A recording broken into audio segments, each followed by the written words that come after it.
They had crossed 1,000 miles of desert, mountain, and blood. They had fought armies twice their size. And they won. They had survived plague, betrayal, and scorching heat. But in the winter of 1097 CE, the thing that nearly broke the First Crusade was hunger. Not the sword of a Turkish general, not the walls of an unbreakable fortress. A pot of boiled leather, and the desperate men are willing to drink the soup. Dear listener, pull up a chair. Tonight's meal is not for the faint of heart. Let us wind the clock back to October 1097 CE. 60,000 men, knights, foot soldiers, and pilgrims had marched from the edge of Europe toward a single goal, Jerusalem. They called themselves the soldiers of God. Their enemies called them something else entirely. The city of Antioch stood in their path like a locked iron door. Ancient walls, 5 miles of stone, 30 feet high, towers every 100 yards. Inside, a Turkish garrison, well-fed, well-armed, and under orders to hold at all costs. The Crusaders did the math. They could not go around it.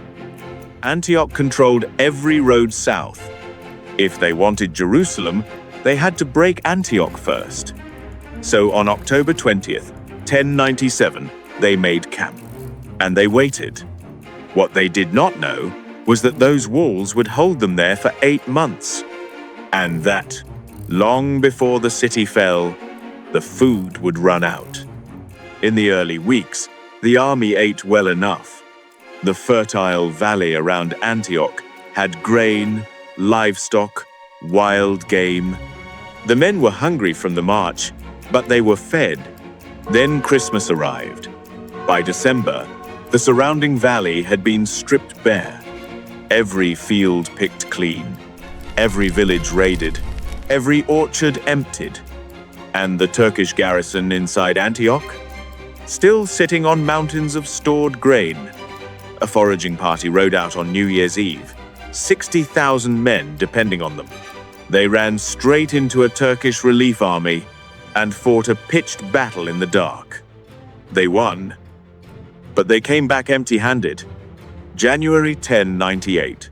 The starvation began in earnest. A chronicler named Faucher of Chartres was there. He wrote this down with his own hand. The starving people devoured the stalks of beans still growing in the fields, many kinds of herbs, unseasoned with salt, and even thistles. They also ate horses, camels, dogs, and even rats. The poorer people ate the hides of animals and seeds of grain found in manure. Read that again, my curious apprentice. Seeds found in manure. These were not starving peasants. These were knights, the elite warriors of medieval Europe, on their knees in the dirt, sifting through animal dung for something to eat. That is how bad it had become. And now, dear viewer, here is the part that even the history books tend to skip past. Let me tell you exactly what a knight's meal looked like in January of 1098. Because someone wrote it down, and the prices are extraordinary. A knight's horse, his most prized possession, his companion, his weapon, was worth its weight in silver. Now, its severed head was selling for pocket change. And for those who could not even afford that, they boiled their armor, leather belts, shield straps, the dried hides from oxen, camels, and buffalo, some of them 5 or 6 years old. They soaked them in water for 2 full days, then boiled them and drank the broth. Not for flavor, my brave culinary explorer. There was no flavor. For collagen, for the desperate illusion of calories, for the small mercy of something warm in the gut. And the horses. Oh, the horses! At the start of the siege, the Crusaders had 5,000 war horses, the engine of medieval military power. By February 1098, only 700 remained. By the final battle, fewer than 200. The rest? Butchered, eaten, reduced to currency. And some knights, still clinging to their chivalric code, chose to starve rather than kill their horses. They died, upright, honor intact. And now we arrive at the chapter that historians have argued about for 900 years. In November of 1098, after the city of Mahara fell to the Crusaders, the famine was so absolute that some men crossed a line no soldier of God was supposed to cross. Nearly a dozen Christian chronicles, written by eyewitnesses, confirm it. The Crusaders turned to cannibalism. One chronicler, Robert the Monk, wrote, "They were so desperate with hunger that they ended up cutting up the bodies of the Turks, cooking them, and eating them." Another source records that children were put over fires, that even dogs were eaten, and that to the chronicler, the dogs seemed somehow worse. Now, before you recoil, my curious apprentice, understand what these men believed. They were not monsters. They were dying. 1 in 7 crusaders had already starved to death outside Antioch's walls.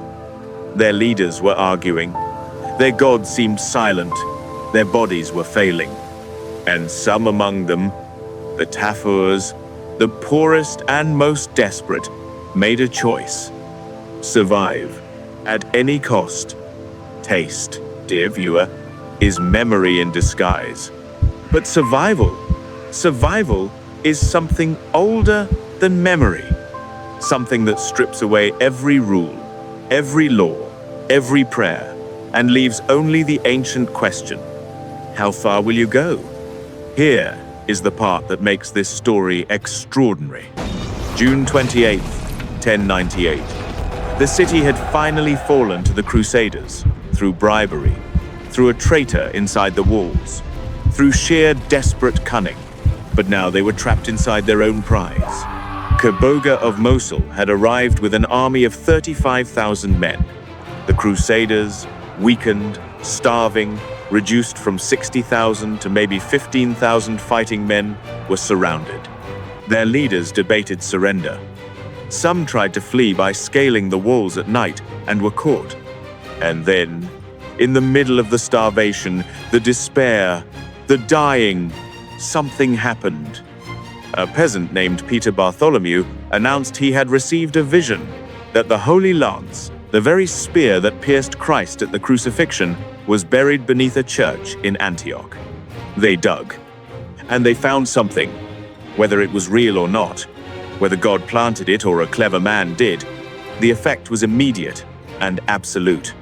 The starving, half-dead army decided they would not surrender. They would charge. On June 28th, 15,000 men who had boiled leather and eaten horse skulls and sifted grain from dung, marched out of Antioch's gates, carrying the Holy Lance. And Kerboga's army of 35,000 broke, fled, panicked, routed. Arab chroniclers couldn't explain it. Military historians still argue about it. How do you explain an army that starved for 8 months, lost half its men, ate its own armor, and then won? In the culinary annals of war, there may be no stranger recipe for victory.